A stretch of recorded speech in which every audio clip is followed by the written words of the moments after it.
Thank you to Christine and Janet for being here, our ASL interpreters. Thank you so much for joining us.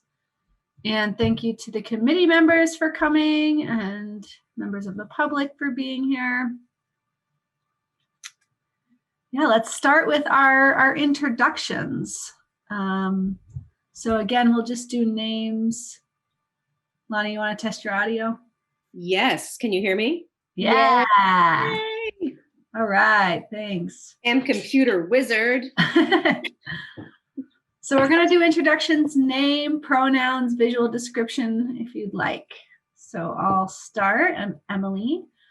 I use she, her pronouns. I am wearing a very busy shirt with pink and white and black stripes. One of my business shirts, get down to business shirts.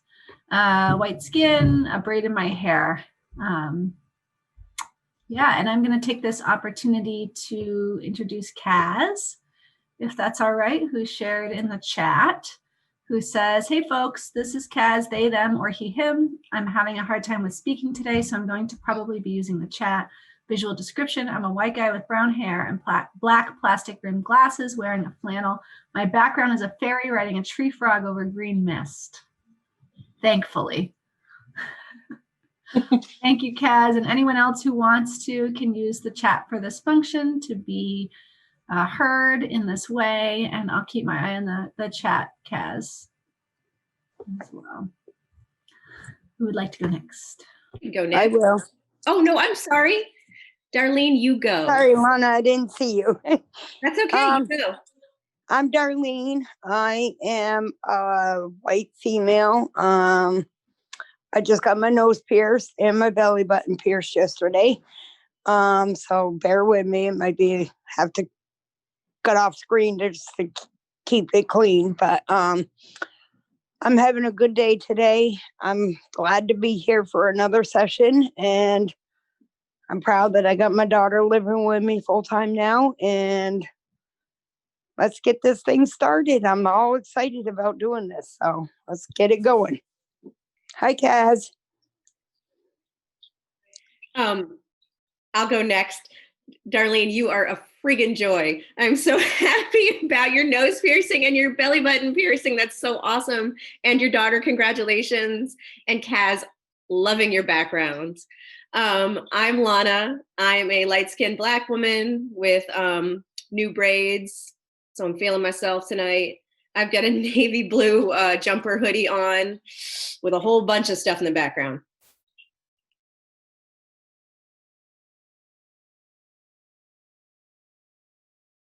All right, I'll go. I'm feeling some lighter energy in the Zoom room tonight, which is nice to see you all. And I am Laura. I use she, her pronouns, and I am a white woman. I have my nose pierced as well, and I'm wearing white headphones tonight.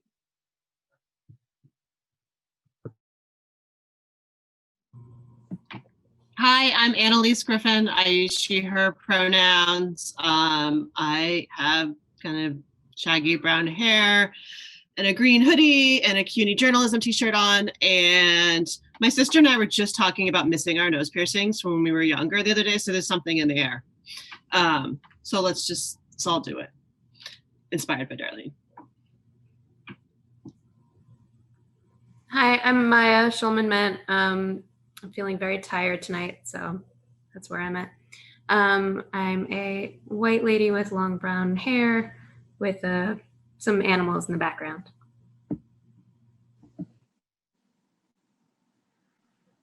I'm Kelsey, pretty pale white lady. I already announced, I think most of you heard me already say that we have quarantine action going over here. So that means single mom alone with 3 boys for a very long period of time. But we're doing fine. And I just am going to be multitasking, and that's okay.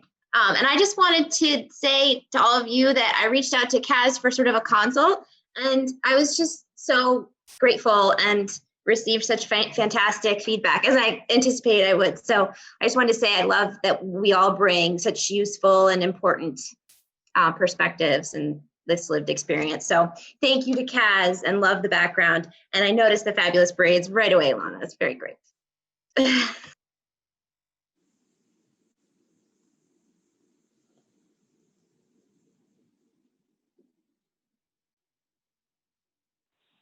I can go. Sorry. What? What's that? I realized I called I called Kelsey Robin. I'm sorry. I don't know why I have Robin on my brain, and I apologize, and I'm sorry that I just cut you Hey, off. it's okay. I was like, what the hell am I talking about? You could pull off Robin. You could pull off Robin, I feel like, if you wanted to. You could. I'll you just go. Yeah. Anything goes in the COVID world. We're just all getting through. I am Shay, one of the co-facilitators. I use she, her, or they, them pronouns. I have pale skin. I'm fat. I have wire rim glasses and a long braid and a red striped shirt on in a pale yellow room with a chimney pipe in the background. All right. Is that everybody? Let's take a moment to just note, Bob also wrote in the chat, hi Kaz, I'm challenged with audio too, so I'll say I'm a white male using he, him. Great. Thanks, Bob. And Drift, would you like to check in? Yep, this is Drift, and I use they, them pronouns, and I don't know if you guys can see the number on the screen, but it's a 401 phone number. Yep. Thank you. All right.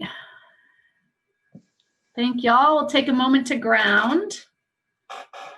So you can leave your video on or turn it off, whatever feels best for you.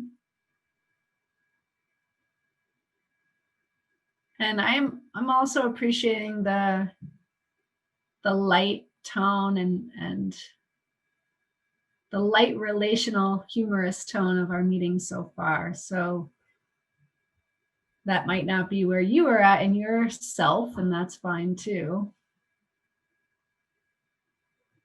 Take a moment just to bring your attention inward, noticing what's present for you tonight, what you're coming in with. We're all coming here from different places, different perspectives. That's what makes this group so valuable. Coming here, committing our time, our evening space to this worthy process. So see if you can take a moment, whether you're on the committee or joining as a spectator and participant from the public or a facilitator, take a moment just to feel the worthiness of where you're coming from, of your perspective, your lens.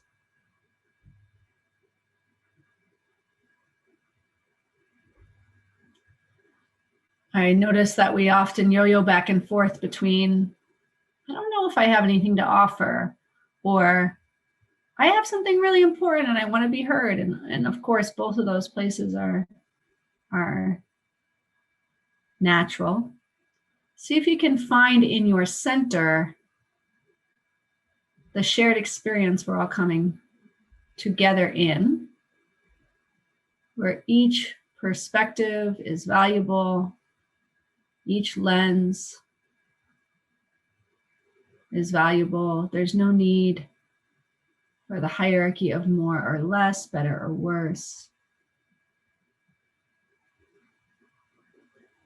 Feeling into your center, what is true for you,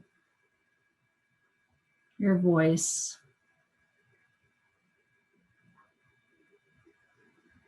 And see if you can find that somewhere in your body, somewhere in the center line of your body.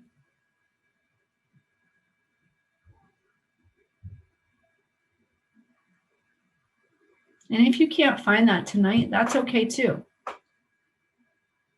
We still want you here.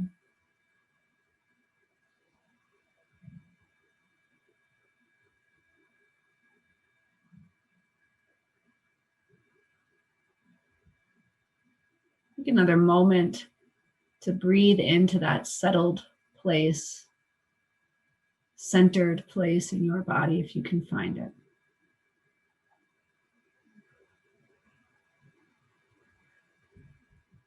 trusting that your perspective, your voice matters, however it's able to come through today.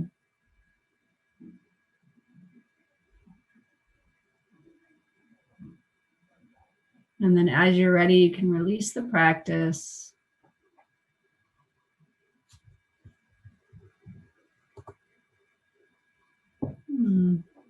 Turning your video back on, committee members, when you're ready.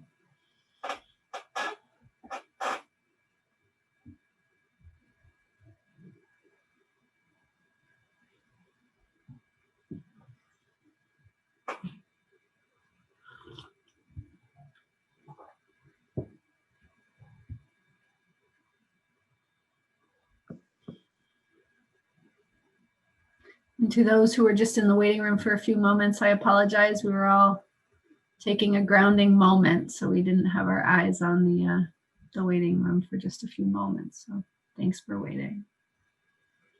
I'll try to stay on top of that from here on out. No, it's good to take a moment too. Yes, definitely. You close your eyes for 1 second. The waiting room fills up. It's great. We're glad so many folks are here. We're glad there's Yeah. interest in what's going on in our community and our project. All right. So who would like to take notes this evening? It's such a cute joke that we play every week. I know. I just look right at Laura, even though I know she can't see me. Are you Great. on it, Laura? Yep, I would love to do it. I am on. Great. Thank you. Sounds good. Much appreciated. If I could totally learn how to type fast enough, I would love to try it some night, but I'm not quick enough. Yeah. And Kaz is noting in the notes that I just know my notes would be terrible. It's good to know your limits, you know? And Lana's saying, same Kaz. And plenty else to contribute, Cass. Totally. And thank you, Laura, for your contribution. And Kaz says thanks. Alrighty, so I'm going to share my screen in just one moment so that we can read our agreements together. And I know that, just one moment, I'm so sorry. We added an agreement last week and I did add it on, but it's like at the end, very bottom of the screen. So I'm really hoping we can read it, but if we can't, I will read it. That's all right. And view present. No, view present. Okay. All right. Do we have a volunteer to read our first set of agreements here? I'll do it. Thank you. CSRC Agreements. In the process of doing work within the Community Safety Review Community, we will aim to be curious, acknowledge that we come from different places and different life experiences, center anti-racism as foundational in this process, center anti-oppression, right? Oppression, including work to avoid and end racism, sexism, transphobia, and homophobia, ableism, sanaism, and all forms of oppression.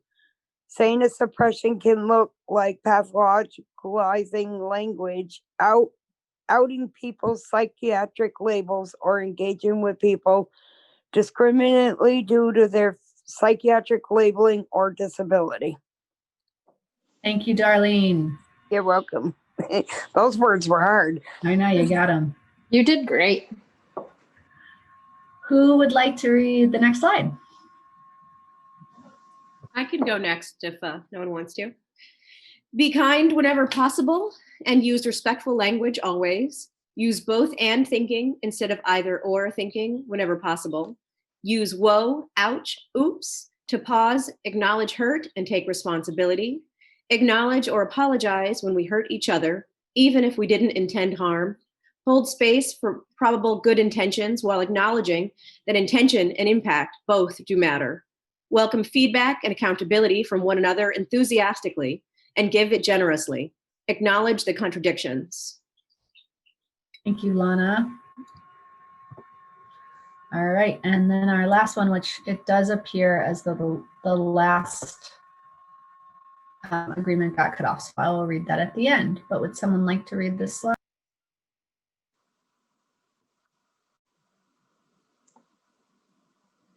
I can do it if nobody else wants to. Hold a larger vision of big intergenerational world-changing work and honor realistically the short time frame and limited scope of this one effort inside of that long arc. Be generous and reverent of people's lived experiences, especially stigmatized experiences like incarceration, arrest, poverty, homelessness, abuse, and addiction. Check our biases individually and together. Work to attune to safety, value the quality of our human experiences together, and aim to make things safer while acknowledging that safety looks different for each person and is never guaranteed. Make change in our community through both the process and the production of outcomes. And I leave the full screen. Okay, all right, here we go. Just when you think you got zoomed down. Zoom's got you down. It's got you down.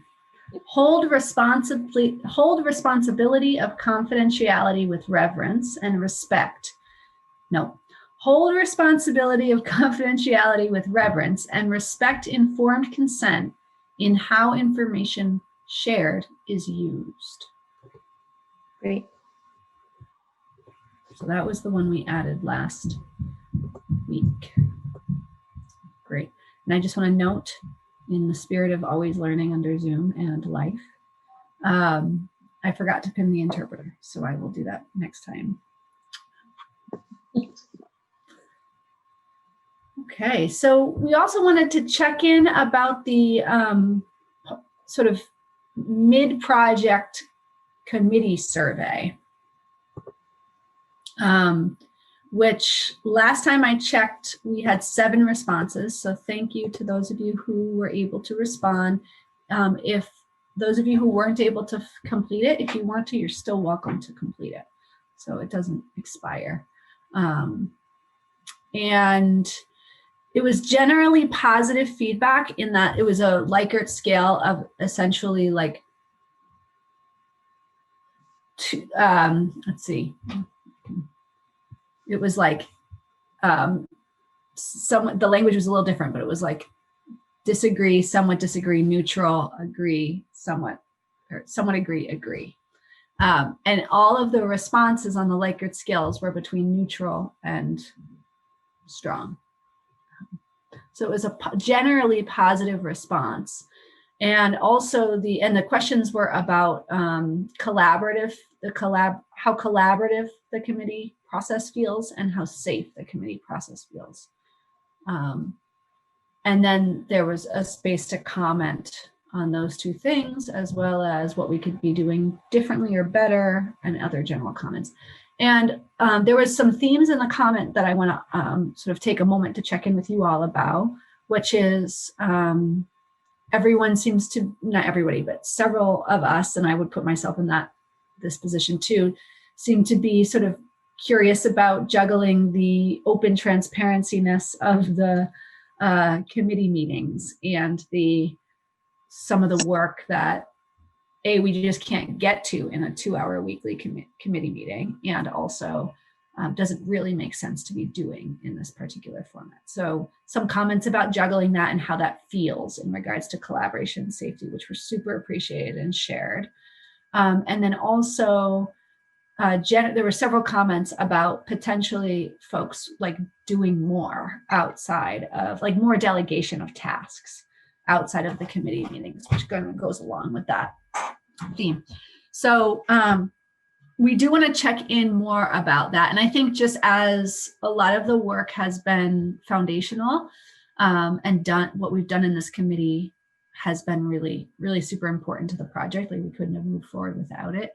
Now I feel like over these next couple of weeks or few weeks, there's going to be space opening up anyways for some more like delegated tasks. So we have some thoughts about that. and would love to hear y'all's thoughts about that as well in regards to, and I think it's probably varying in terms of how many folks feel like there is capacity for more work for themselves and how many folks feel like there isn't. So yeah, so we hear that. We super appreciate the feedback, and will be, as the subcommittees, the working groups essentially is that we created already, get more momentum. I think we can be clearer also about what tasks can be done by who. We can all get clear about that. Anything you want to add to that, Shay, or any other thoughts from folks? I think in other agenda items of the meeting, there will be space to talk about delegation of the things that are coming up.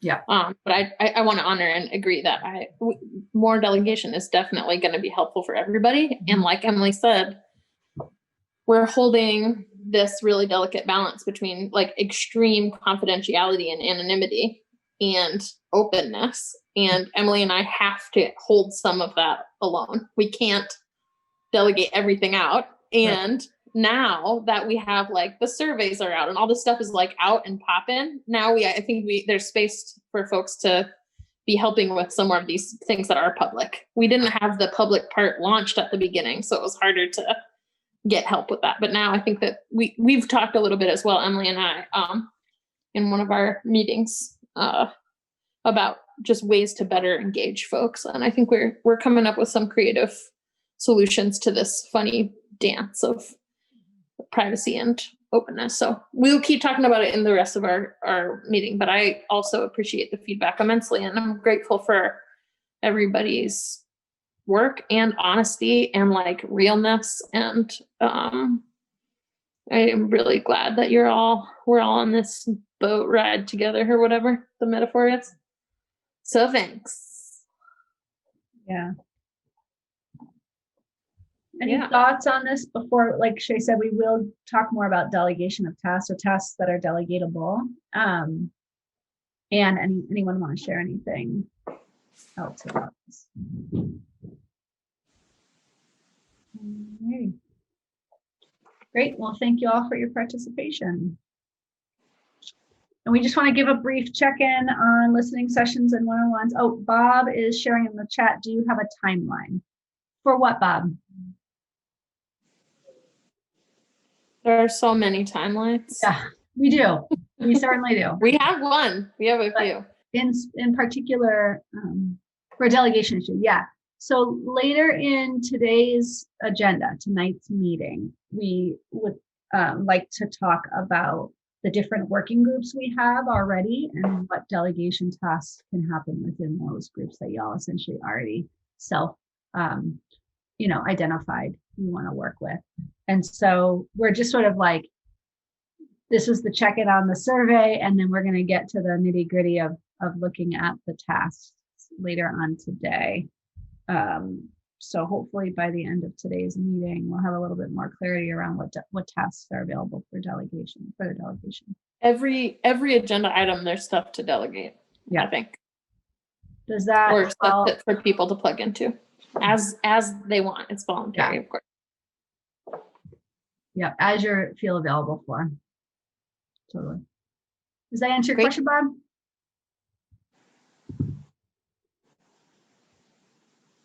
Okay. Cool. I'll wait. Cool. Thanks, Bob. All righty.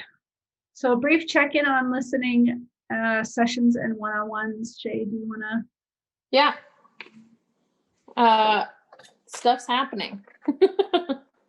Stuff's been happening, thankfully, for the last few weeks. I would say things really kicked off in the last week of October with the listening sessions, because that's when we sort of firmed up our questions, right? And so I've been talking with lots of people, especially people who work in community safety system organizations, I will say, or social justice organizing formations, and holding a lot of conversations, not as much larger listening sessions, but lots and lots of conversations with folks And at some point soon, I think it might make sense, not yet, but soon, to bring forth some ideas that other groups are working on to the committee. I just want to say, like, there are people working on like tandem projects, essentially, you know, in the community. There's work happening about, you know, migrant justice is doing work about ICE and collaboration with police as one of many examples. People who are working on projects that are at least adjacent to what we're working on. And I want to be really focusing on listening, but then I think when we get a little closer to our like recommendations time, I want to bring some ideas to you all with people's consent about what other folks are working on and what they might want our support working on, or what, you know, for us to like toss some of these ideas around in terms of recommendations. But for now, we're just trying to get as many voices into the pile as possible. And we've talked with Emily, and I've shared some of those conversations together. And she's held some alone, and I've held a lot alone as well with people about their experiences. Like I said, there's less conversations happening at this point so far with people who have lived experience of policing and interventions, and many more people who are at organizations. I think that that's a function of being able to easily look up people in organizations and reach out to them directly and push them into having a conversation with me. And it's a little less possible for me alone to, you know, I'm not gonna like email somebody and say, hey, I heard you got arrested or whatever, right?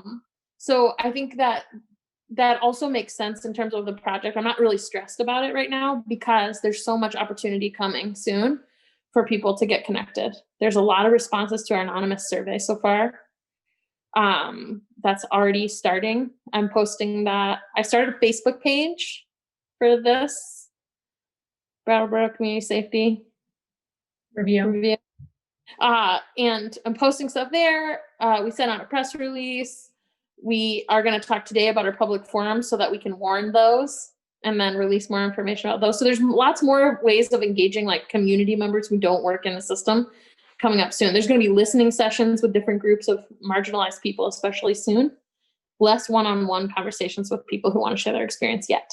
So that's the update about where that piece is going. I don't feel like I can share more. A lot of it's, you know, I don't want to betray anyone's confidence, but I think Emily and I are working on the sort of data analysis part of that as well, inputting that stuff in a de-identified way into a larger tool.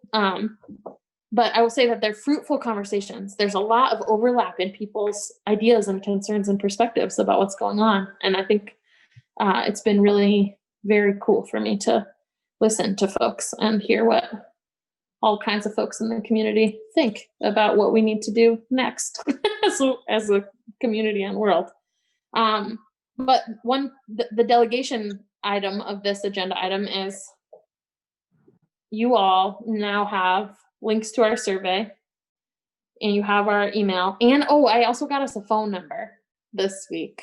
I did a lot this week, but I also got us a phone number this week through Google Voice so that I don't have to have everybody up in my personal DMs, as it were. But that information I can put in the chat after this. And one task to delegate is, can you send as many people that you know as possible to our email address or phone number or our anonymous survey, especially people in groups that have historically more contact with these systems. If everyone in the committee sent 5, 10, 2, 20 people to the survey or to me, I'm going to have a lot more ability to connect with folks who are living in our community. And that goes for all of you in the chat as well, you know, in the public participants as well. If you want to reach out and talk about your experiences, I'll put our contact info there. Organizations are very largely responsive and cooperative so far and interested, but I think listening sessions and public forums and the survey are the ways that we're going to be engaging with the people who who aren't working in the systems, who just are our community members. So I will send you all an email after this the one-page flyer that I made this week that has like all the info about how you can get a hold of us and what we're up to. And I'll send you the links to the survey again. We, like I said, we'll just send out a press release today. So you all can help us spread the word now. Now that it's all launched, we're going to go for it. I think in the next couple of days too, we're going to launch a survey in Spanish, an anonymous community member survey in Spanish. I just engaged a translator who is super awesome and friendly, and she's just finishing that tonight. Kaz in the chat says, Darlene has a question, and I'm not seeing the Facebook page. Is it public currently? Sorry, never mind, I found it. Yes. I will, as soon as I'm done talking, link to everything in the chat for everybody who's in the meeting to see all the stuff. That's the update about that. Kaz, do you have anything else? No, okay. Lowering your hand. Thank you, Darlene, did Shay, you still for have all a that question? labor, setting those things up. Oh, it's been fun. I like talking and listening. Yes, I do have a question. Where I live is several people that are actively in addiction and have, contact with police a lot. So I was wondering, are there certain types of questions that we should be asking people? And if there is, if somebody can email me a copy, because I would love to reach out to these people that live here where I live. So Darlene, thank you for speaking up. And I will connect with you as well, because I will be doing in-person sessions at Great River Terrace, and also with other Groundworks programs. So there are some communities that in-person listening sessions will probably be make it more accessible. And so that is going to happen, Darlene, and I will let you know when. I want to be mindful of the confidentiality, of folks. So I don't want to share too much information about individual groups of people that we're engaging with, but I do want to let you know that's going to happen, and I'll be in touch with you about date and time. Okay. And I'd love to engage. The other thing that you can just send people is our phone number and email address, so they can reach out to me and Emily, and we can listen to anybody's experiences. And then we have a kind of a system of taking out the identifying information and putting it into a larger picture. And so if you want to send any of those people our contact info or the survey, both, that would be another thing that you could give folks. In it, some people might not want to show up to a listening session, but a lot of people might also. So we're trying to make sort of like a redundancy, more just overlapping ways to get a hold of us and talk to us, so that whichever one fits where you're at, you can do. If you want to shout it to the rooftops, there's a public forum. You want to talk with your neighbors, there's a listening session. You want to be really quiet on the phone, that's for you can talk to me. You want to know me not to even know who you are, there's an anonymous survey. So we'll send them that. We can send you that information. Kelsey, you had a hand. Okay, first of all, if you see me smiling or chuckling, I promise it's not any of you. It's the situation in the other room of big children supposedly helping little children. Really quickly, a couple things before I lose my train of thought. I don't use social media. I don't have any. You can't find me anywhere. Never have. Oh dear. And I know so many folks I work with don't have access to internet. So it sounds like you're going to do listening sessions in certain areas of our community where hopefully you can engage people in person. So you sort of already answered my question. Everything's fine here, I promise. You're doing great. You're doing so good. The other thing is, really quickly, I'll get back to you. I'll chime in later. We have time for you whenever, Kelsey. You can skip all around the agenda for parenting. That's great. Yeah. And I just want to note from the chat that Laura's saying that she's going to put all the links that you mentioned, Shay, in the notes as well. So for anybody who's watching this not live, if you're looking for all the different access points that Shay's speaking to, you will be able to find them in the notes. And Lana says, Laura for the win. I added the gesture.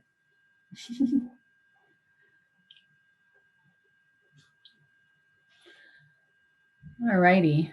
And so I just want to respond briefly to Kelsey, your first point, which is that there's a very limited capacity to do in-person sessions. And if you feel like there's a community of folks that need that, please let us know in the email and we can work together to do that, to make it happen. So if there's specific folks or like communities of folks that you think need to be engaged in a different way, then please just let us know, because we won't necessarily know that. So let us know, please. Happy to do And that goes for the public too. Yes. And also, I just want to remind folks that written into our proposal and our budget is money for some accessibility accommodations, including a childcare stipend. If childcare is a barrier to your sharing your story, whether it's because your story's intense or because you can't do it otherwise, we have a little bit of money we can send to people as a stipend so they can do a COVID safe enough childcare of their own design. We have money to support a little bit of technology. That might be getting a track phone to somebody. That might be helping somebody access computers at the library. The library's been really supportive so far. So if people also want to connect anybody with us who is not online, we can give them our phone number, and also we can maybe get folks some technology if somebody's able to support that communication. And also translation. I just want to say lastly, we've already translated the online anonymous survey, but we have money in the budget if somebody needs translation services to share a story or interpretation services. We can make some of that happen as well. Mm-hmm. Mm-hmm. Great. Kelsey, did you want to say more? Go for it. Yeah. I think I can quickly get it out now.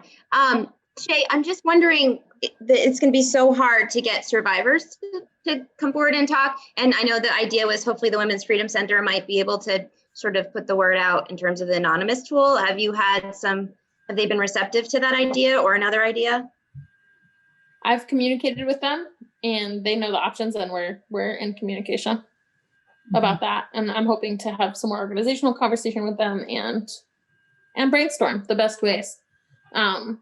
And I know that not 100% of survivors go through even that kind of system. So again, if folks want to reach out to their communities and name that we're looking to speak with anybody who's experienced, concerns with danger and harm and unsafety or systems intervention or systems kind of contact, that includes survivors. And if you all want to help spread the word about that too, that's really helpful. And we're trying to keep that central in our messaging and our public messaging as well, because you never know. As long as I'm in the room, there's a survivor in the room, and we never know when there's other survivors in any room. That's an invisible identity for so many people. So I want to make sure that anybody who is encountering our project hopefully understands that we're really looking to center the experiences of people who have experienced danger and harm and systems kind of contact. Yeah, thank you for always keeping a good lens about that, Kelsey. Mm-hmm.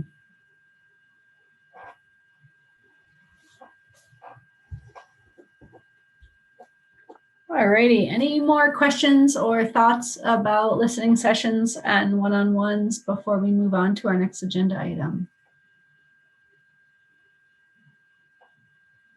My video camera is going to turn off, but I'm still listening and talking because that's what my little tablet does when I go and access links to send to you in the chat. So I'm still here. Great. Even if you can't see my sweet face. Great. So our next agenda item is to get into planning for the public forums. And what we're hoping to have at the end of this meeting is clear. It can be quite simple. It doesn't have to be super complex or diving too deep into it, but a clear and simple agenda so that we can publicly warn the two public forums, because they're effectively committee meetings. If a quorum of our committee is present, it's effective. It needs to be a warned public committee meeting. In order to warn a meeting, we have to have an agenda and a Zoom link ready to go. So Shay and I are hoping that by the end of our conversation today, we have all of the elements we need to be able to publicly warn both of those public forums. Then that info will be up on the town website, and Shay will put it all up in the Facebook page, and we'll be able to share from there. And I think the info's in the flyer. Shay, if you want to confirm that when you get a moment, that'd be awesome. The info about the date and time is in the flyer, Right. and it says on the flyer, check the brattleboro.org community safety tab for regular updates, I think, Right. because that we can't have a Zoom link up yet because there's Right. not, we didn't have an agenda yet. Yep. But I think for anyone to learn more about when and where we're doing stuff, brattleboro.org news, the like special news, what's happening right now tab. They've been really great about putting our stuff front and center. That's all of our information. That's also our surveys are all right there. Mhm. And as soon as we get agendas for those public meetings, that's where you'll be able to find them. And I'll also post them to social media, just 'cause we're hoping to reach more people that way. We also put out a press release to the newspapers about the phase of listening that we're in right now and what's happening. And that also included information about those public forums, and said to check brattleboro.org for those warnings soon. So if folks have other PR advice for me, please feel free to reach out. But that's what's happening so far. Great. So we have 2 meetings planned. So Lana says, everything I have seen so far looks amazing. Thank you both. Thank you as well.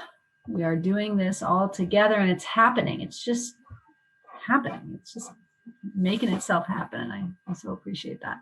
Emergent. So we have these 2 forums. We have Monday the 16th from 6 to 8, which we want to talk about, the agenda, but also like the tone and the how we're going to create the space so that folks feel safe enough, right, to share their stories with us. And then the one on Saturday, the 21st from 5 to 8, which will be more of a creative expression, open mic style. And we expanded the time, not necessarily because we thought more people would show up to that one, but because we thought it would give people the opportunity, more spaciousness to pop in, share, and pop out. And it doesn't, I don't think it has to be you don't have to, sometimes it can be a lot of pressure to have to be creative. And so someone sharing their story in whatever form or fashion they want to is totally welcome, in my opinion. I don't know what y'all think about that. But if the Saturday date works out better for somebody, I think it's totally fine to have crossover there and that. So we do want to think about like how we're going to move through timekeeping and, what's one of the things we talked about, kind of managing the space, but also how are we going to contain the space? What's the flow of the space? So one of the pieces of feedback in the survey, which I appreciated, was maybe more opportunities in these meetings for folks to be kind of working on a document at the same time. I don't know if folks have done that before in a Zoom meeting, but there's the possibility in Google Docs to be able to have a shared document that I will very soon link in the chat. And once I link that, you can all open it, and then we can, instead of you saying something and me transcribing it, I'll share my screen and we can all be writing at the same time. I do want to say that there is a way to do this anonymously. There's a technology to be able to make who's writing what anonymous. I don't know how to use that technology at this time. I think it's a template that I have to get access to. So what that means is that as you're writing your idea, I do believe that the cursor will have your name hovered over it. So whoever's watching, I'll share the screen, and whoever's watching will be able to see your idea being written by you as if you were the one speaking it. If we do this moving forward, I might try to get access to the anonymous typer template, but I apologize. I wasn't able to figure that out before the meeting. Also, if that sounds hard or freaks everybody out, you're very welcome to just share verbally or in the chat, and we can type in for you. That's not, Absolutely. it's not the only way that you can do it. If you can't access a Google Doc from where you are on the device you are or whatever, we can be your typers. Yep. Yeah, if it's easier for you, in fact, to speak, then please speak. All right, so I'm just going to get us set up here and make sure we're on the right slide. So what I'd like to do is start with the Monday the 16th. And so we'll focus on that Monday the 16th, 6 to 8 time. And we're essentially going to start by creating ideas for agenda, the flow of the agenda. Eventually we'll sort of order it, and we'll decide together on what the order of activities will be. But we want to think about sort of activities or ways in which we want to frame and hold the space. So if you have ideas on that, first I'm going to pin Janet's video. And then I'm going to go ahead and share first, then I'm going to share the link to the document.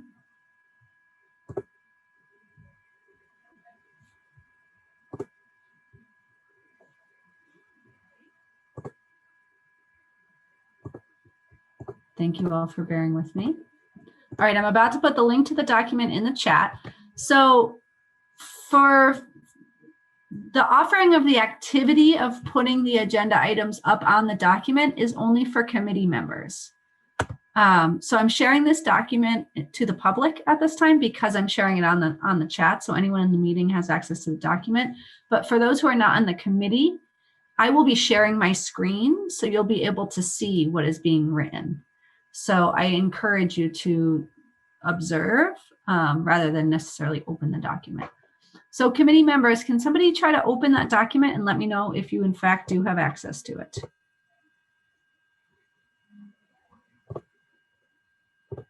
This is what it would look like if you did.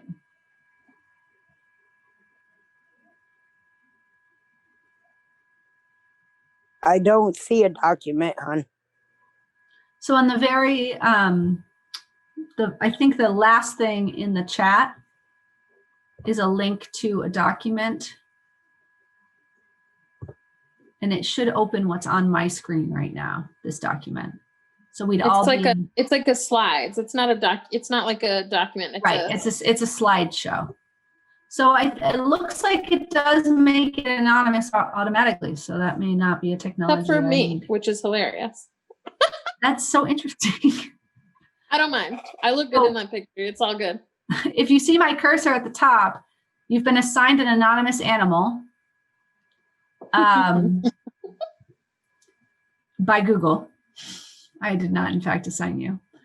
So it looks like we got 4 folks in the document. So if anybody else wants to be in this slide document, wants to be able to type in here, go ahead and click on that link in the chat, committee members.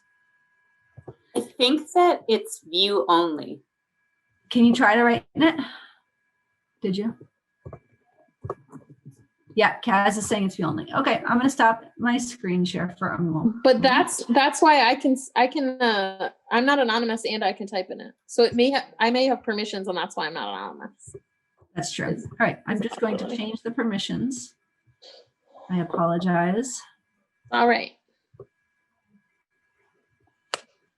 We're figuring it out. Okay. COVID is many things, including a teacher.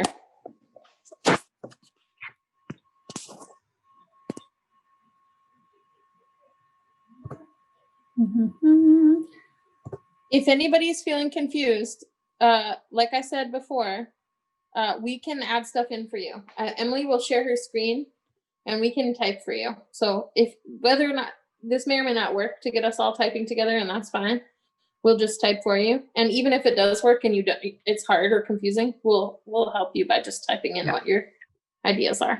And Darlene, if you're using a phone or some other form of technology, it wouldn't be as simple. So don't feel bad.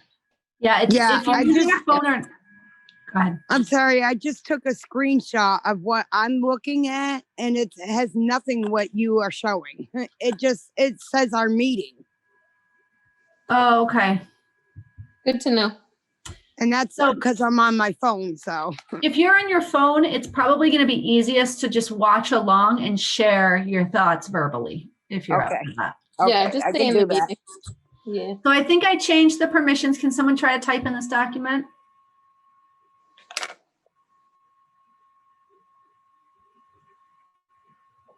Nope. Oh, it works. It's working. I had to just refresh the page and then I could type in it. Okay, so up here you can refresh. Let me go ahead and get out of these things. Great. All right. So if you hit this refresh button up here, it sounds like you should be able to type. Thank you all for your patience. And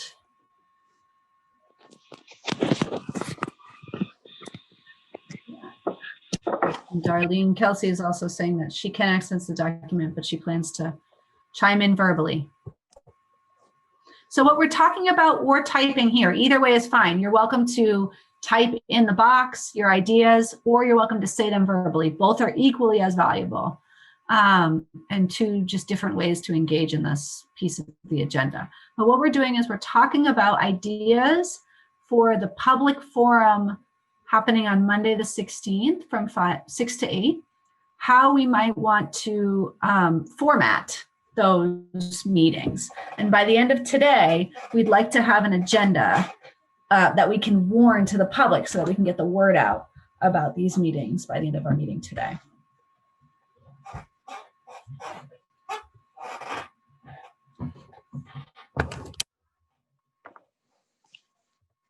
And you can also, yep, Kelsey?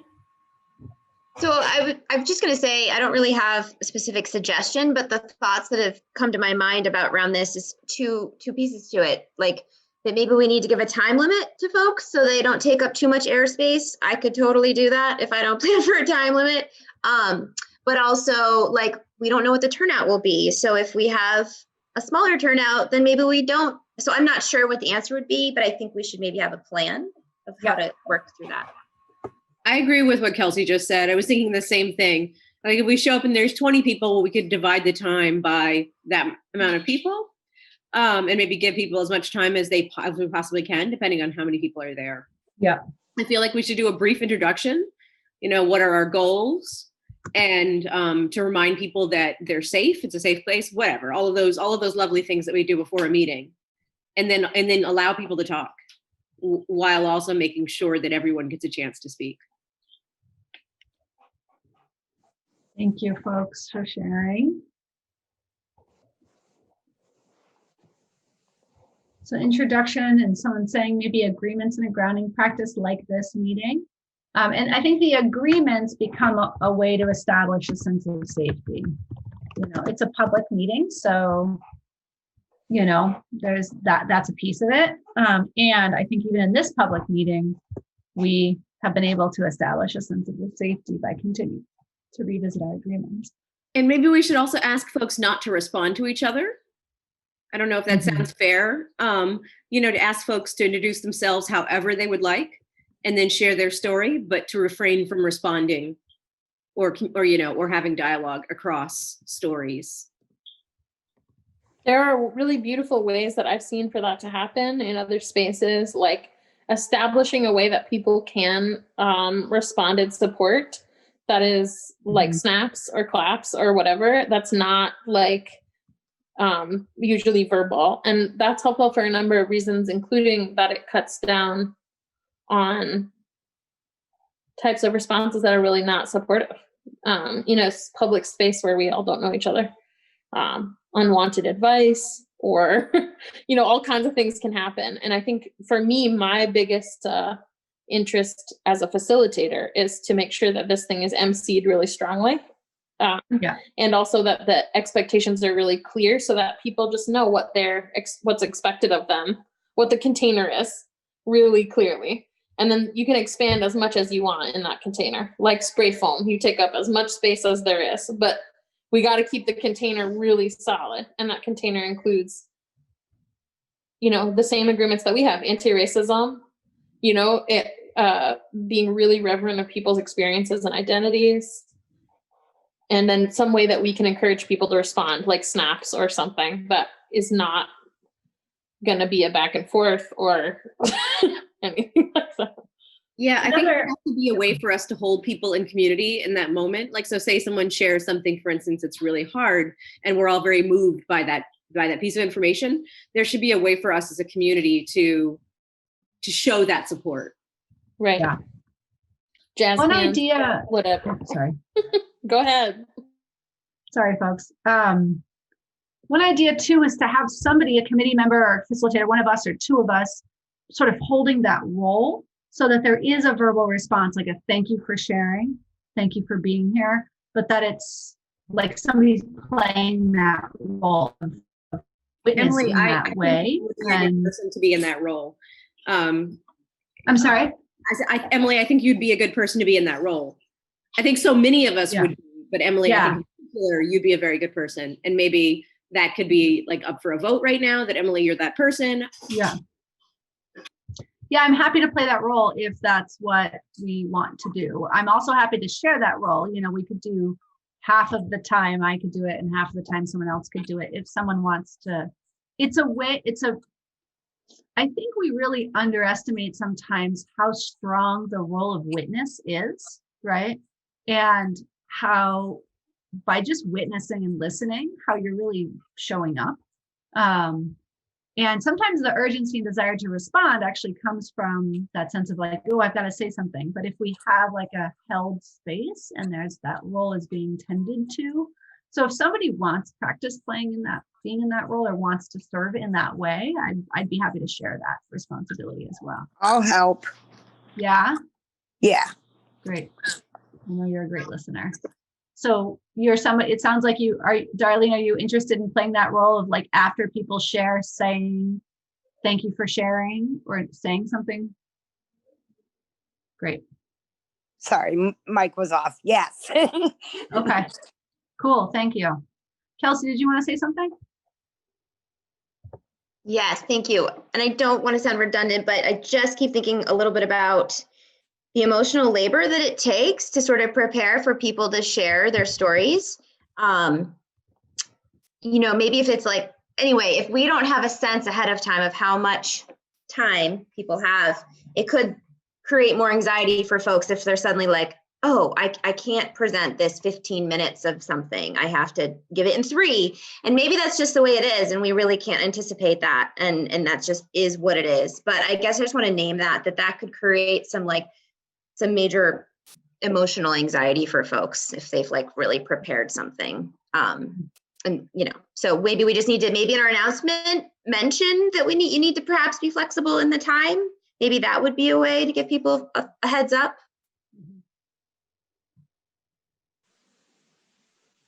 We can also give people the opportunity to share more privately, to reiterate at the beginning, you have this much time. Whether we want to do that ahead of time or not, I think is up to us right now. I think there's pros in the category of being flexible because we don't know how many people might show up. And there's also cons in like the unpredictability, like you're saying. And there's pros to like knowing how much space you might want to take up and practicing for that. And then there's cons in the inflexibility of that. So we can decide about that together. But either way, I think it could be helpful to reiterate over and over in that space that if you don't have time to share what you want, or if you're out there listening and you want to share in a different way, here are all the other ways that you can share. This isn't the be all and end all of your story or your experience or what you can share with this process. Because it can be so much pressure, right? Yeah. And a lot of times when I'm sharing something like this, you come up with things afterwards. You remember, you're like, oh, that. And we want to give people space to continue sharing. Yes. I just held a space last week that was super, super sweet and tender, a Zoom space. And one of the things we did, I don't think we'll have time to do this whole thing, but we did a practice called the Big Welcome, which took like a solid 10 minutes. It was essentially a grounding, welcoming practice. And it was like sections of like welcoming all parts. It was a way of really welcoming all parts of ourselves. And it would be really beautiful to have something, maybe the grounding practice can be this, and I'm happy to do this. Or again, if somebody else wants to step into this role in this space, I'm also happy to share that. But it might be nice for the grounding practice to be like a welcoming, like a, because I think we want to create a sense of community in this space, even though it's virtual and even though it's, you know, for the purpose of this project, it's also like in itself being in this meeting and leaving the meeting. I want folks to feel like they were connected, you know, to us. It wasn't just, we have to be careful of like these spaces being exploitative, you know, and like that we're extracting information. And I think it's possible to create these spaces where people come and they don't actually necessarily feel depleted at the end, but they're, you know, potentially nourished. Of course, that depends on the individual and whatnot, but by like being together in space in this way. So I'd like this grounding practice, which I love. Maybe I'm going to put the idea here of like it being a welcoming grounding. I love that. And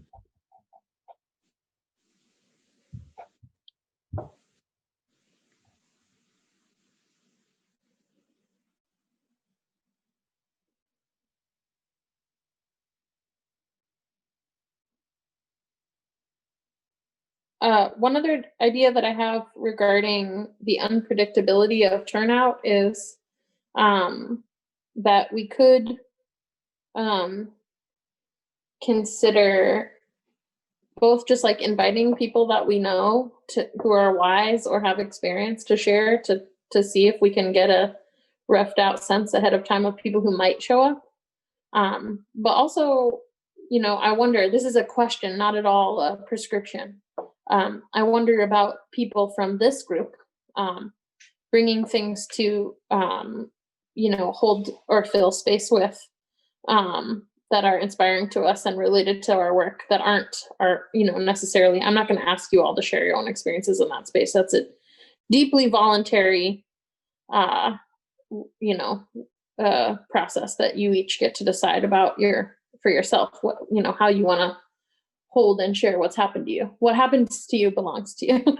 But, you know, is there a reading or a poem or a song that we can use to hold space? I think for the second of the two, the creative one, I am planning to offer at least one song, maybe two, to bookend the situation. I make music in addition to being your wackadoo facilitator. But I think that, you know, we can hold space reverently in a lot of ways. And it could be that we want to make sure that if there aren't a ton of people who are called to share their experience that way, that we have something to offer people who show up that's related to what we care about and are doing. And what we offer might inspire someone who's hesitant to show up and speak out. I am happy to either share my own lived experiences. I will say that all of my experiences with police and policing in this country have been in Washington, D.C., Maryland, Virginia, and California. Yeah. Berkeley, Oakland, and San Francisco. But I'm more than happy to share or prepare some of those things. Happy to read, you know, some words by Audre Lorde or Mayor Baraka or Angela Davis. So I'm open to that. And Cool. Kelsey, I feel like you would also, I don't mean to call you out, but I know for a fact that you'd be a good person to share. Well, I think I've been loud and proud from the beginning that I plan to, but Heck yeah. just so everybody knows, I always protect the anonymity of folks that I'd say drop the ball. And it depends on how much time I have, but I do go out of my way to use the names of folks that I feel served me well. Depends on how much time I have though, right? So, but just, that's something that I feel is important. And definitely going to speak to the twists and turns that are not great, but I do protect that anonymity. So that's how I choose to do it. But I also was thinking, I'm going to maybe wait and just sort of see how full we are. And if there's space on Monday night, I'll share. And if there's not, I'll wait. And, you know, if I'm happy, I plan to do it. And if we're like have huge turnout, then I'm happy to wait until another committee meeting if there's space on our agenda to do it. So I just want to have many voices heard as possible. And that being said, Kelsey, I would prefer not to speak since my experiences are predominantly not relevant to Brattleboro, and I know Kelsey, yours are more local. Darlene has mentioned some things that are local. Kaz might have some that are local. So I will be here there as a backup placeholder.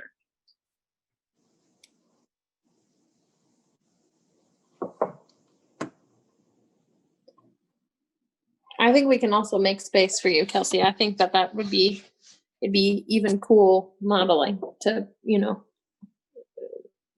I think there's space for anybody in the community who wants to share. And if we need more space than that, we're going to make more forums. I don't know that that's going to happen, but we're just going to make space. We're making so much space for conversation right now. We're going above and beyond our projected hours, making space for conversation. So I appreciate that. I think you all know I make sure I have space, but I just want to make sure that there's space for others, because I'm on the committee, so I could potentially do it another time, but I'll get it out there. Don't worry. I was going to say, in the words of Adrienne Marie Brown, there's always time for the right work. So I agree. I appreciate that willingness. And I think, as Shay said earlier, if we can become ambassadors, as we already are, for this project, and really, it takes a lot of time and labor, Shay and I are both finding, to explain to people what we're doing and to tend to people's personal sort of needs for information in regards to helping folks feel like it's accessible and safe enough for them to participate. So I think that's labor we all can actually be doing.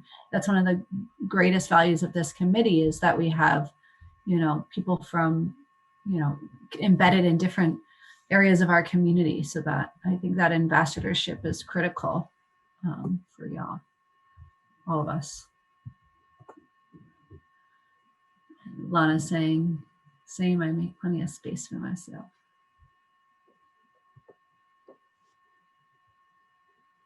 I want to do a time check and say that we have time for the rest of our agenda. It's not urgent, but I want to also, make sure that we touch on the creative public forum at some point as well, in addition to this first one.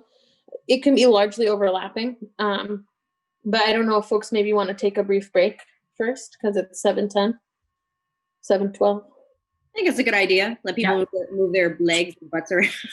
Yes, please. Thank you, Lana. You're welcome, Darlene. I meant me too. How long do you all need to take a break? 5? Is that acceptable? Okay. Long enough to check on the destruction in my living room. Yeah.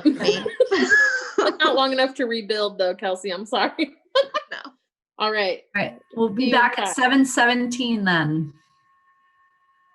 Thank you. I had enough time to get myself a snack, but I didn't have enough time to eat it. So I am going to eat this snack, if that's okay with y'all, during the meeting.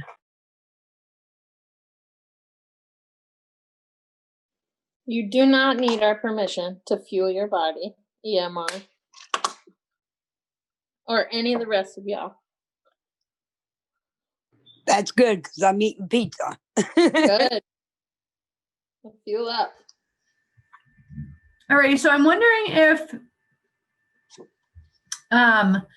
it would be all right to go back to the document and see if we can synthesize what we just did for Monday's meeting into a shorter agenda that Shay and I can then, make warnable, put into a warnable agenda.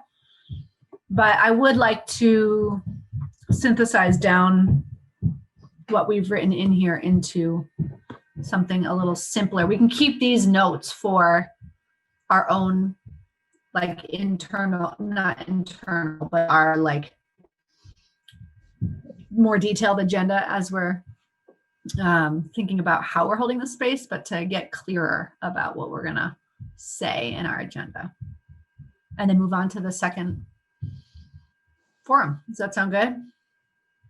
Yeah. So how do folks feel with this introductions, welcoming, grounding in agreements? Kind of starting with that.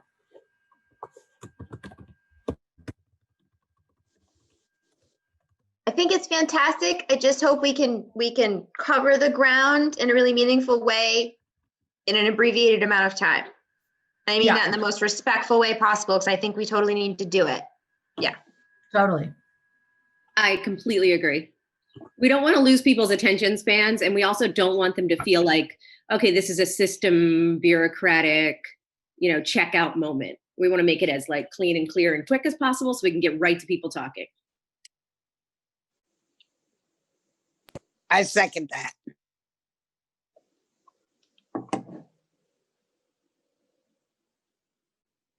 Great. So on the public agenda, what would we want to say in each of these sessions? Well, it can be first is the board introductions, right? The board introductions and a brief explanation of what we're doing.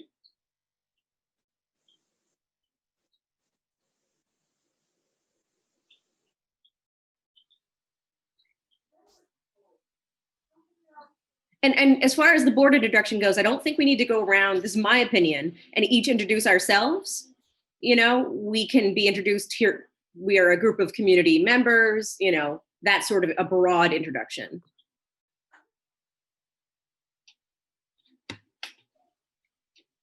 Yeah, this is the committee. This is what we're up to. Yeah, Carry on. exactly. Because really, we want to make it clear that it's about the participants, it's about their stories, and this is a space for them. This is not us. Yep. Sounds good. Does anyone else want to hold a welcoming or grounding in moment? I totally agree with Lana, first of all. But yeah, I think we should do a welcoming grounding moment, just to make them feel more at ease of wanting to share their story to begin with. And to let them also know that people that are on this community have also been through some of what they may have been through or worse, So I want them to feel comfortable and willing to share with us. Definitely, Darlene. Thank you. I agree. And maybe that could be woven into the introduction of the committee, sort of without going into like individual bios, just sort of, this is the committee and these are some of the life experiences that bring us here, maybe.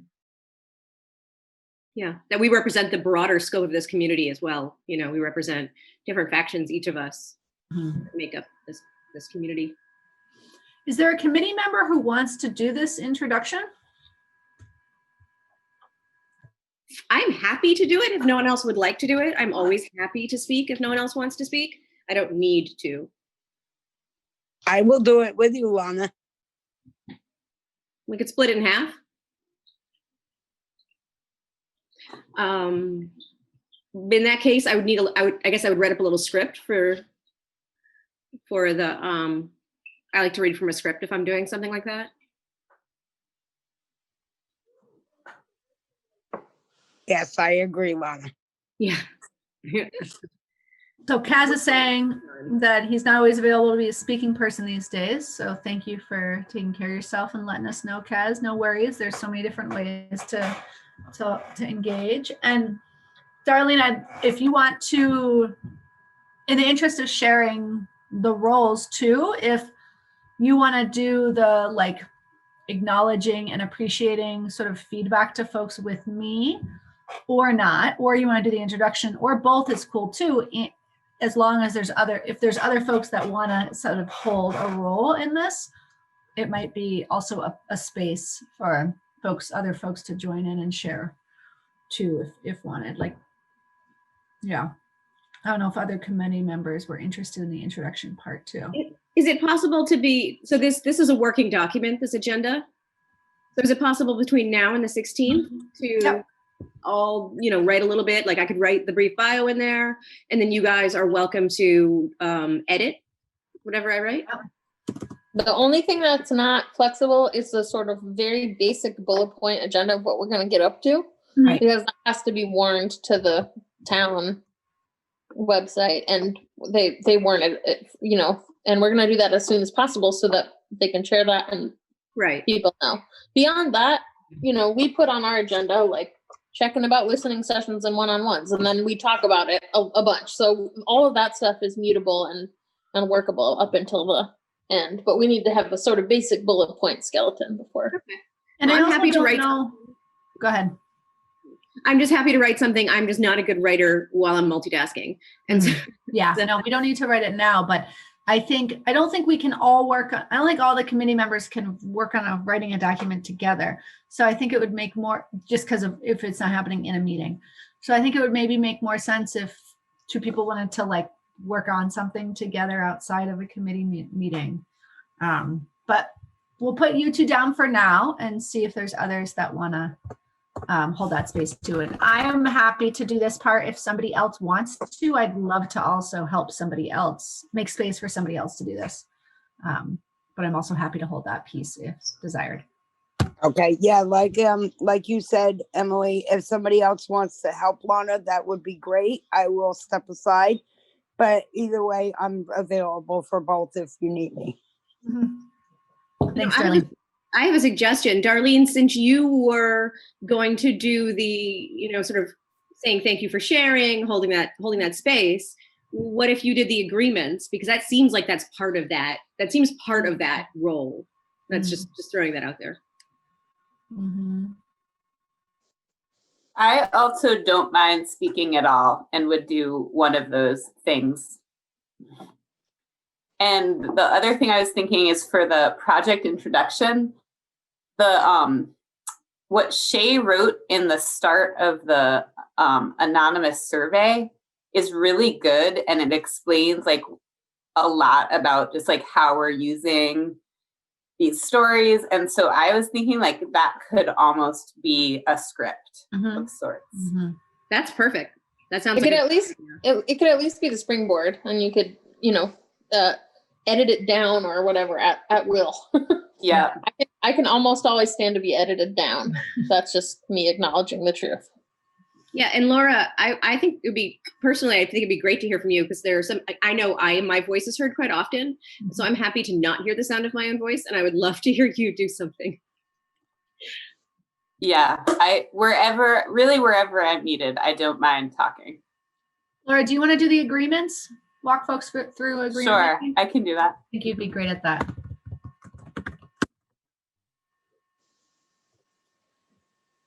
Kelsey, do you want to frame the space for sharing? I can always be the speaker in whatever way is helpful. What do you mean frame the space for sharing? Well, I guess I mean just like transition us from the agreement making to like opening up the sharing space. I don't know. I just, anyone else can do it too, but I'm happy to do it. Do you just sort of mean like transition into, I guess I don't really know exactly what you mean.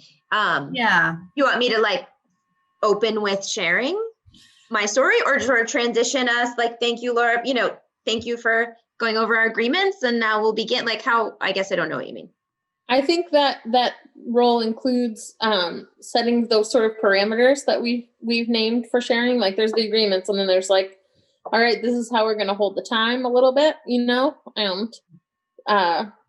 and whatever other tone setting we need to set for that sharing space. I would love to say something like, people can share from their own experiences, not other people's experiences, whatever the parameters are and the expectations are and the supports we're offering people. And if you don't want to do that, Kelsey, and you want somebody else to hold that, then they could pass it to you to share also. You know what I mean? Like it's really flexible. You can take on the role you want to take on or not. I wonder if within that sharing space, Kelsey, if Kelsey is the one who's doing it, that we can make it clear that, this is a space that might be triggering, there might be language that we're hearing. And I don't ever want to stifle anyone's emotions or outbursts or feelings. But I don't know if there's a way, if something is registering as, I don't know how to put this, if anyone else wants to help out. Yeah. Yeah. Like looking for some shared language to use to warn folks about what's coming up. Like this is going to involve violence, or this is going to involve, something that could be triggering for other folks, like some sort of shared way of sort of warning. Children present, that kind of thing. Or if you do. Yeah. Yeah, I was thinking about that too in terms of my own story, and I think we should make to announce to everyone to be mindful of that. That if you have children in the background, please might want to put on headphones or whatever sort of warnings we might want to give. I'm also wondering a little bit about the logistics of, so we show up as a committee and we look and there's 10 people. And so we're thinking like, oh, everyone can easily have 5 minutes. And then suddenly there's 20 people. Like, how are we communicating about how to sort of delegate time, delegate space, like have a game plan? I mean, we could just be straight with people that we are dividing the time amongst the participants. And if each participant needs more time, then we will be happily, gladly give them more time in a different way. But what about, I don't know, Annalise, I don't want to speak for you, but what if we open the forum and there are 10 people in the queue, and then as they're sharing, more people join in, right? And so I'm wondering, I don't mean to speak for you, Annalise, but I wonder if that's part of your question. Yeah, how do we be flexible and like but in a way we're holding the space, we're like putting on this event in a certain way, and how do we communicate with each other, but everything is public? You know, it's like a tricky to make people feel heard and not have it feel like, oh, if you showed up at 6:15 you get to speak for half an hour, and if you showed up at 7:15 you got 3 minutes, right? Which might just be the reality. I was thinking for like 5 minutes, like, because 5 minutes is a long time to speak. When our interviews we had 5 minutes, I was like, how the hell am I going to talk for 5 minutes? Right? Yeah. So 5 minutes to me seems like a broad amount of time. And then some people will want to go over that, and some people will want to go under it. And then we could judge that based on the amount of people, possibly. It's tricky because, listen, it takes more work for me to shave it down when I'm given a time limit than it is to fill the space. But that's just me personally, right? Like, I can weave in all kinds of meeting and pieces to what I've experienced, or it's like, all right, I need to shave this down. What has to go? So it really depends on the individuals, right? I think that we can offer people a much more extended conversation on our own. That's the thing. We actually can't. People who are calling me and talking to me are actually talking for an hour about their experience. There's more than an hour to share. We simply can't host that in a public forum. It's not practical. Other people will be crowded out by that. You know what I mean?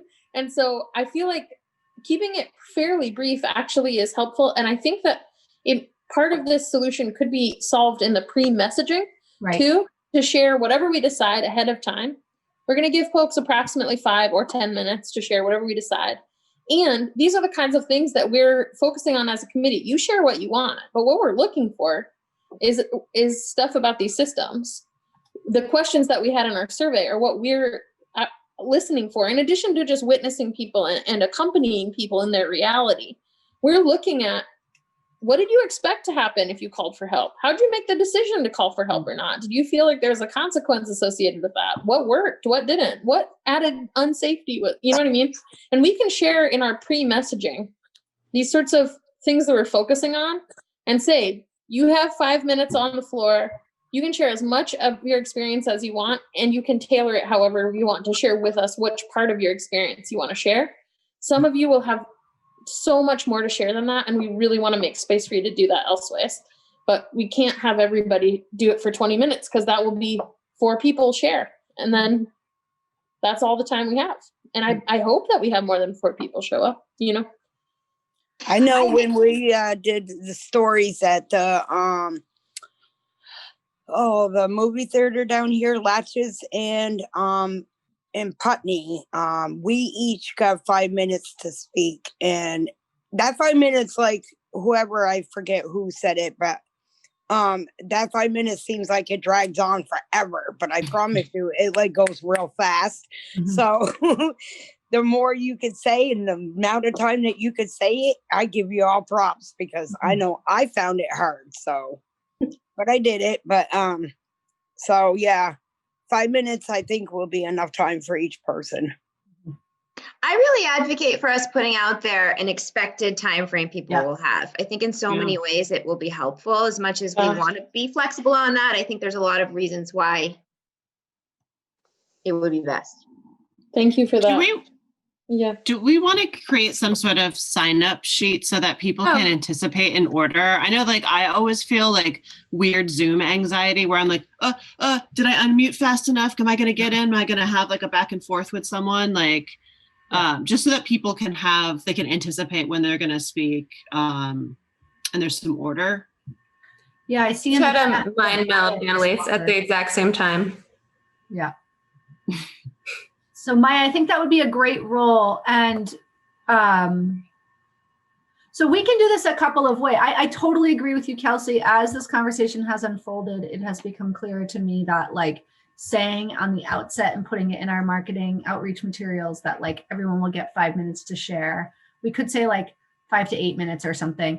5 minutes if the first part of our agenda, first 3 parts of our agenda that aren't sharing only take 15 minutes, then, which I don't think we can shave it down much more than that if we're going to do all 3 of those things. It only makes space for 18 people if we do 5 minutes. So which I feel like is a good amount of people too, right? Like, and so I don't think we can go much shorter than that because it's just not really enough time. And I think if we really only have 5 people show up, folks can share more if they want to, or we can end early. We can kind of feel out what feels right in that space. But I do think giving people the time in advance so that they can prepare if they plan to show up. And then in terms of stacking, we can do it one of 2 ways. We can have folks sort of pre-register, which is a problem, has some problems and some benefits, or in the moment as people show up, we can have folks put their hand up and we can create a stack, which is I think what Maya is like offering to do. Mm-hmm. I don't know that a sign up sheet would work. That would require some pre-registration, but if folks showed up, as folks show up and as we get to the sharing space, there can be a sort of, it's essentially like a Zoom tech element that doesn't exist in real life that we now have to start doing as part of these meeting spaces where folks are able to take a stack. So Kelsey is saying, if it looks like we have a small turnout, we can always announce. If you have more to say, you're welcome to speak again at the end. I agree. And then Kaz is saying, I think the hands up to create a stack is the best option. And I agree with that as well. And so I'm going to put in this last slide, Kelsey, Maya, your offer to create a stack. And we can talk in advance about the tech of that as needed. I don't know if this will be necessary, but I also want to make myself available for emotional support for folks during the meeting. So, and so maybe Shay and I can just sort of be, especially, I love the idea of y'all really taking the lead on holding the space. And Shay and I can be, we can offer that if folks need emotional support, they can like call my cell phone. We can immediately offer that support in the moment if sharing brings up a lot and folks need more support beyond their share. As long as y'all are holding down the Zoom meeting space, I think we can be free to be there and then like available for folks to support.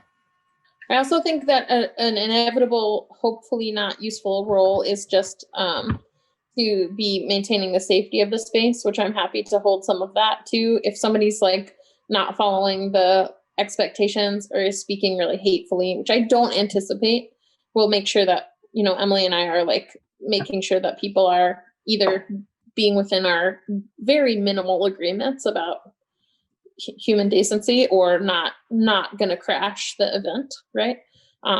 So I can hold that also. We're technically hosting the Zoom space, so it would be easiest for one of us to hold that role, because if we need to ask somebody to pause or whatever, which again, I don't anticipate. People have been very respectful so far about this process. Right. I also want to agree with you, Shay. Yeah. I also want to check the time. It's 7:40. Yep. We have a whole other forum Yep. to talk about and other things to talk about. So I think we should do what we can to be really concrete about what else is needed and wrap this up soon. Yeah. So folks can think about who, Kelsey, or if others want to hold this sort of initiating this space sharing, kind of bring us into that space. And then we can think about a brief way to close. So it doesn't just drop off into the ethers, the meeting itself. But how do folks feel if Shay and I, are y'all okay if Shay and I take this general agenda and warn it? We can also send you what we come up with for the public warning to the committee, and then you can respond individually if you have thoughts or information to share. Does it feel okay to move on and to work with that? Yes. Okay, great. Thank you all. So I want to say for forum number 2, I think, so we have a chat from Kelsey. Yeah, Kelsey. I would like to be the closer rather than the other role. Sounds great. Yeah, and we can talk more about what that means later, too. You can hold some of that, Kelsey, and all of these roles we can have individual conversations about and talk about again. The second, Annalise is saying that she'll do the intro to sharing to free Kelsey. Wonderful. Thank you, Annalise. And we can be in communication this week about that. Everyone who's taken on the job, we can support you. The second public forum, I think we can keep a really similar agenda. I think particularly opening it in a similar way would be really helpful, whether or not folks want to take on the same roles or not. I think that it would be nice for it to have a little bit more of a event vibe. And I have thought that means that we might want to open with some music, which could be by me or someone else, one song. And that we would have a similar situation of you can share what you want to share. We'll set a time limit for the sharing. And, if you have other things that folks want out of that event, briefly, we should chat about what could be different about that event structurally, I guess. I think a lot of it could be really similar. Just the content will be really different. And I'm going to have a sparkly background and a nice duds. You know what I'm saying? Now is there anything? What's that, Lana? Now I have to have an outfit. I can't remember. No, you don't have to. That's just it has to happen. I got a lot of sequins and not a lot of places to wear it these days. So, but I think, is there anything that folks feel like needs to be different about the agenda for this, other than obviously that the content of what people share is going to be different?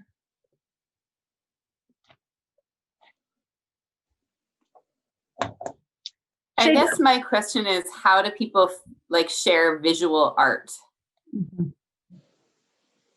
Is there a bulletin board that could be some kind of virtual way to share visual art? Kaz says screen sharing in the chat box. Yep. I think if folks have the ability to screen share, that's great. If folks also, so on the end of the surveys and in the press release, we have opened the opportunity for people to share creative submissions with us as part of this report. And we've shared with people that those won't be shared without anyone's consent, and they won't be shared with a person's name without their consent. But if somebody wanted us to share something anonymously or with their name attached, we will do that also. So that could be another opportunity. And Kaz also said the file share function of the chat. Oh, nice. Great. In the event that I hosted on Friday, we did this really awesome activity to open it up which was a collage where it's essentially just like this, but instead of typing, everyone gets the link, and instead of typing in, everyone can go and find an image or a photo. So we can give a prompt like, what's your vision for community safety or something? And folks can go and find Google an image or share an image of some kind, and then together the whole group creates a collage. And it takes a moment, you go, you find one image, you cut and you paste it. It takes a little bit of tech work, but it was really sweet for us to co-create an image together and to do something creative together. So that's an idea, like instead of the grounding, welcoming, it could be something more creative like that as an activity. That sounds cute.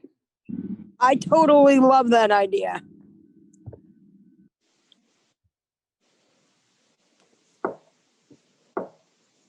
Yeah, sounds great. Opening collage. Welcoming and collage, maybe. Yeah.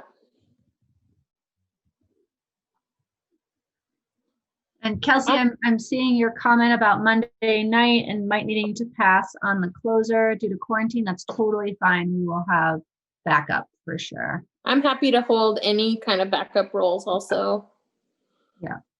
I miss emceeing events. I miss officiating Do weddings. you want to MC this a little bit more than do you want to sort of show up as a grandmother or something and MC the event?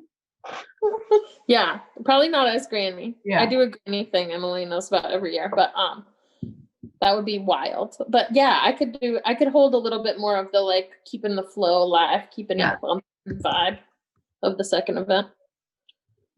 You go, Shay. You can join me, Darlene. I got some sequins that I think would look really good on you, just saying. Count me in. Awesome.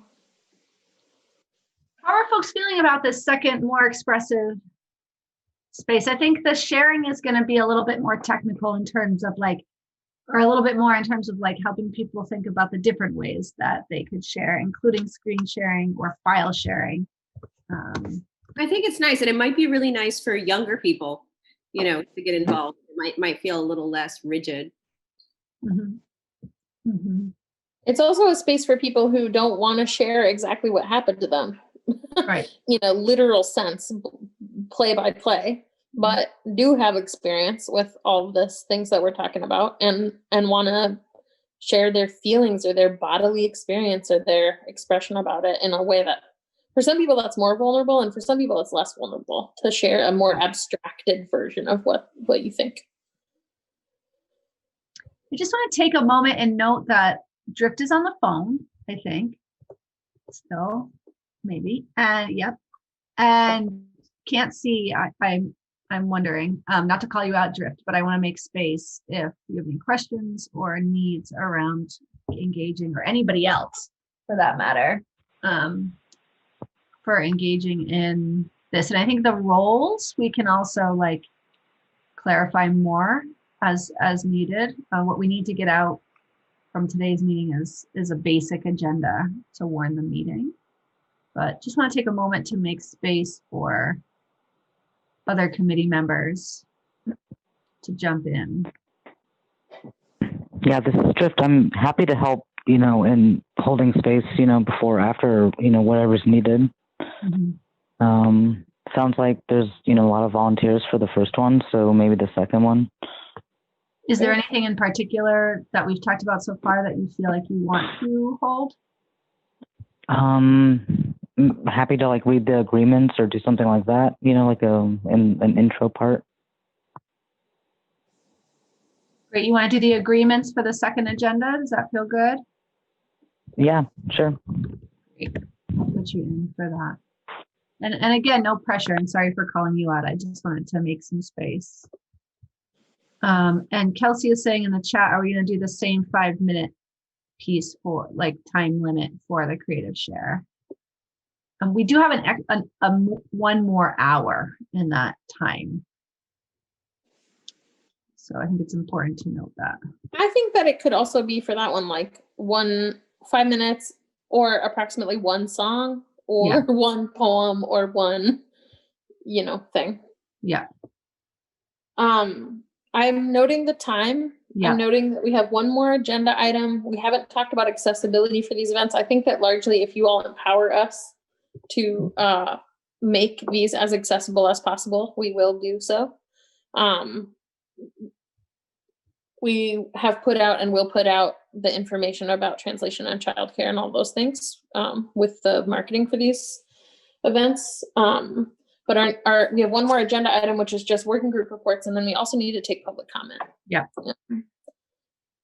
And we only have 10 minutes left, so I want to make sure that we can get to the public comment. Can we do public comment now? Yeah.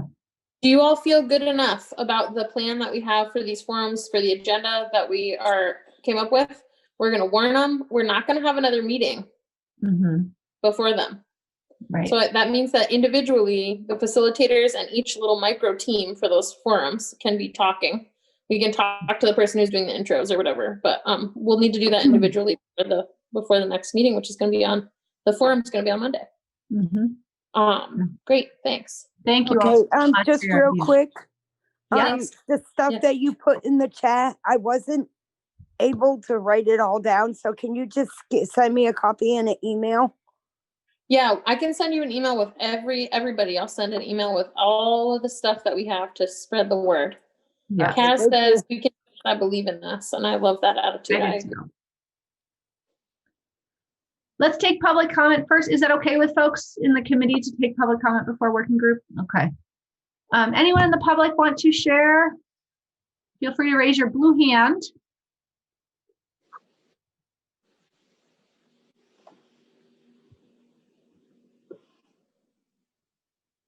Take another breath to offer some space for public comment.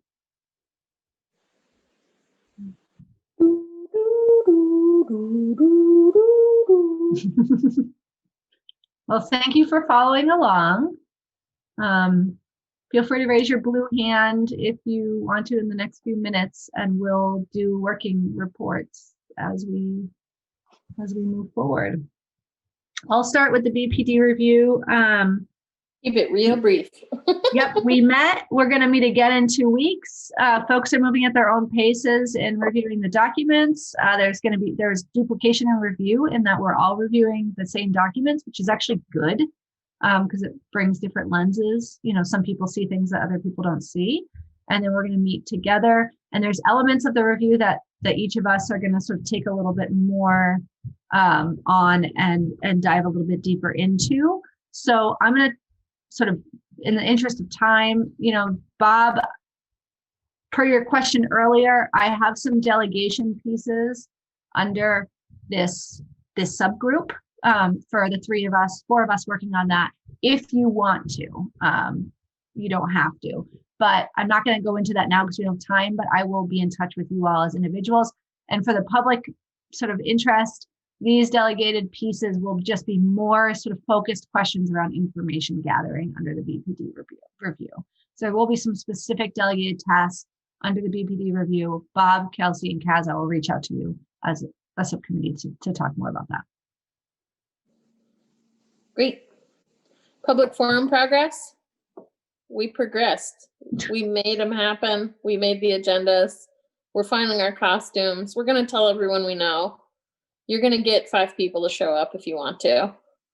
And I think that I can be in touch with people who signed up for each task in the next couple days to see what you need from us and what kind of support we can provide, and each person doing what they need to do.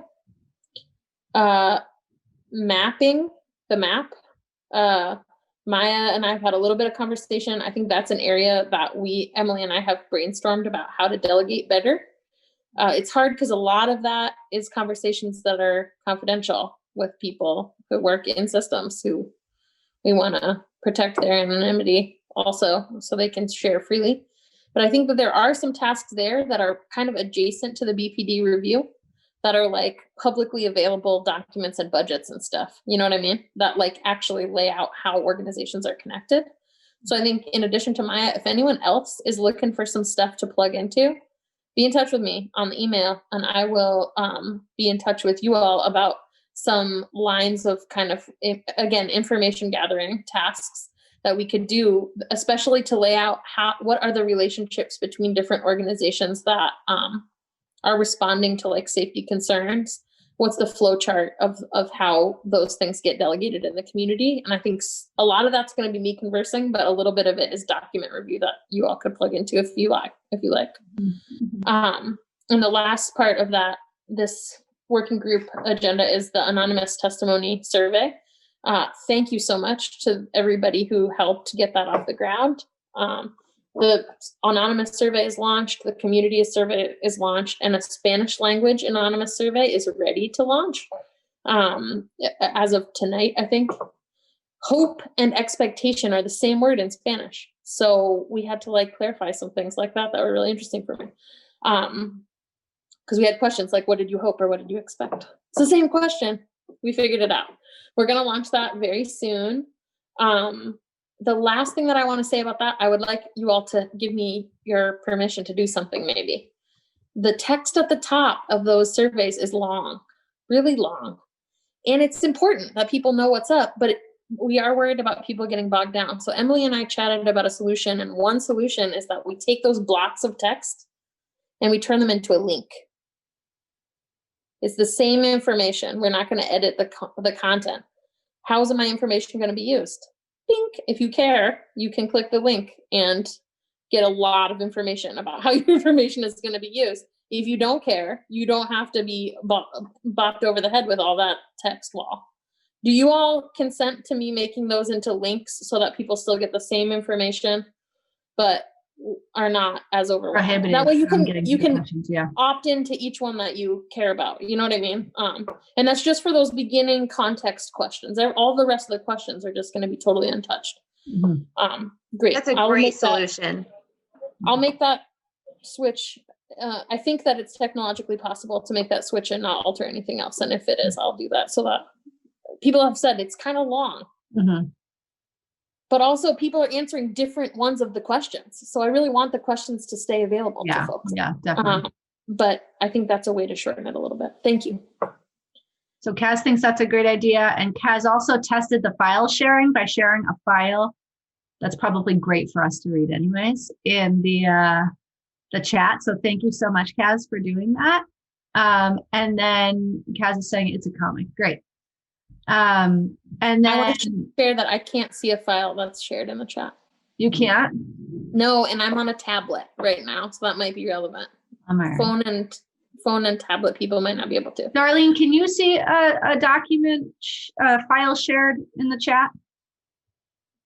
No. Darlene's saying me either, and I'm on a phone. No. Okay. All right, that's good information. Okay. I was saying, where's the file share? So, but Laura says you can see it. It worked. You can open it. Lana can see it. So I just see it in the chat as like in the flow of the chat on a computer. But I wonder if the facilitator opened it, then would they be able to see it? Yeah, that's what Cass just said as well. So I'm gonna try that while I just want to get back. There's a question from Darlene about, I think, the public forums around, are they free to the public? And yes, they are free to the public. So we'll send you all out an email in the next couple of days that gives you all those links. The flyer that I made, the public forum warning as soon as that comes out, the Facebook event, public forum event links, the survey links, and that's going to be the biggest delegation task that you all can help with. No, that's not true. It's all important. But a big delegation task that's really helpful is spread the word, especially to communities that are most impacted that you know, through all your networks, so that we can connect with as many folks as possible. We're connecting with lots of organizations, and any organizations who are interested, please reach out, because we're trying to connect with as many people as possible. But that's the biggest thing that folks can do, I think, is get out the word. Yeah. Okay, not the biggest thing, but a thing. Yeah, absolutely. And Kaz, I was able to open it, and I think, I could screen share it. We don't quite have time for that, but that is one option. I do also want to note that there's risk in downloading things people send. So that's just a thought for us to think about in terms of holding risk around downloading content. And Darlene doesn't see it yet. And it is a beautiful piece of art. I'm going to share it very briefly. Emily and I can keep strategizing about the art tech pieces. Yeah. And each of us who just signed up for a task will send you your task. Oh, yes. Thank you for screen sharing. And thank you for sharing this, Kaz. This is a beautiful example of what can come through when we allow for, nonverbal types of sharing. So thank you for modeling that for us. Oh, I love it. Yeah. Oh, I can't wait, you all. All right, so let's break, and you will be receiving several pieces of communication via email from us in the next week, just like you asked for. Sorry. Have a good night, ladies. Thank you all so much. We'll see you next up on Monday. We're going to see you on Monday. All right, let's get it done. And thank you again to our ASL interpreters. Thank you very much. Thank you. Thank you. Bye, everybody.